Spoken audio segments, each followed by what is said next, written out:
Chérie, j'arrive. On commence l'émission aujourd'hui en compagnie de Louise Mercier de chez Albimax. Louise, bonjour. Bonjour Diane. Louise, on parle d'un sujet qui nous intéresse beaucoup en ce mois de mai. Il commence à faire chaud, on commence à en profiter de nos piscines. Lorsqu'on achète une maison et qu'on achète une piscine en même temps pour la première fois, il y a des règlements auxquels on doit se mettre à jour.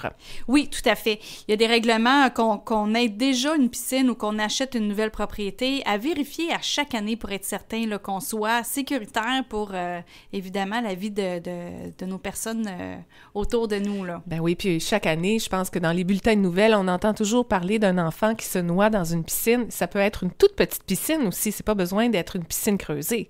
Non, ça n'a pas besoin d'être une piscine creusée, ça peut être une piscine hors terre. Justement, les noyades sont souvent en début de saison, la majorité. Donc, c'est pour ça que je prends la peine de le faire quand même assez tôt dans la saison là, estivale pour parler de ça. Il y a des règlements sur la sécurité des piscines résidentielles. Je les ai mis sur notre site internet albimax.com. Donc, vous pouvez aller dans Informations puis aller voir ça parce que c'est une loi à travers la province.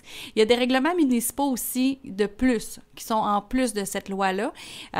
Si vous regardez, exemple, à Longueuil, les règlements qui suivent, c'est vraiment les règlements du Québec, mais à Boucherville, ils en ont rajouté. Donc, pour un peu plus de sécurité, ils ont rajouté des précisions aussi sur cette loi-là. Donc, c'est vraiment d'être certain de la hauteur de la clôture, des distances aussi qu'on peut avoir entre un objet qu'on peut grimper dessus et la clôture pour être sûr qu'un enfant ne traverse pas la clôture. L'autre chose aussi, il y a des règlements qui étaient... si vous avez une piscine qui a été installée avant le 31 décembre 2010, il y a certains règlements qui s'appliquaient à ce moment-là. Donc, il y a certains règlements que vous n'êtes pas obligé d'observer, qui est la distance entre la piscine puis votre maison, là, est déjà installée. Par contre, tous les autres au niveau de la clôture, ça, c'est important de le faire. On pense souvent que parce qu'on a un grand terrain, puis qu'on a une piscine creusée, puis que le terrain est clôturé, on pense qu'on est correct. Mais non, on doit en plus clôturer la piscine creusée. Hey, et ça, c'est même pour les petits terrains. Oui, tout à fait. Parce que s'il y a quelqu'un qui se trouve dans votre cour sans surveillance, est-ce qu'il y a un danger potentiel avec la piscine creusée? Dès qu'il y a un doute ou qu'il y a un oui, bien, ça prend une clôture. À ce moment-là, il faut vraiment faire ça. Il y a des portes automatiques qu'on doit mettre. Bien, des portes automatiques, c'est pas électrique, là. Il faut mettre quelque chose sur la porte pour qu'elle puisse se refermer automatiquement. Il faut que la barrure soit haute pour pas qu'un enfant puisse y accéder. Fait qu'il faut qu'elle soit dans le haut. Il faut que ça puisse se barrer automatiquement. Donc, il ne faut pas avoir accès facilement à la piscine.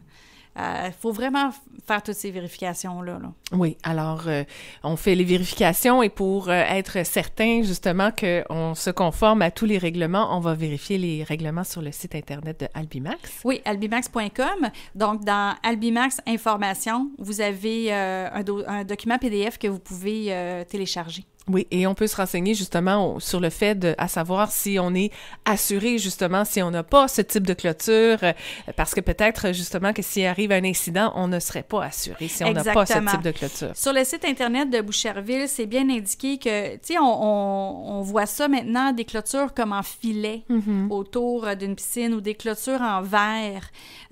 Donc ça, c'est pas considéré comme une clôture de sécurité comme telle. Par rapport à la loi. C'est, oui, pour aider les gens à pas aller vers la piscine, mais ce n'est pas une clôture qui est supposée d'être... qu'on ouvre et tout, là. Tu sais, c'est pas une clôture permanente. Bon, super. Alors, si on veut des détails, on rappelle l'adresse du site Internet. www.albimax.com. Et si on veut te téléphoner? 1-855-ALBIMAX. Super. Merci beaucoup, Louise. On se retrouve la semaine prochaine. La radio allumée. FM 103.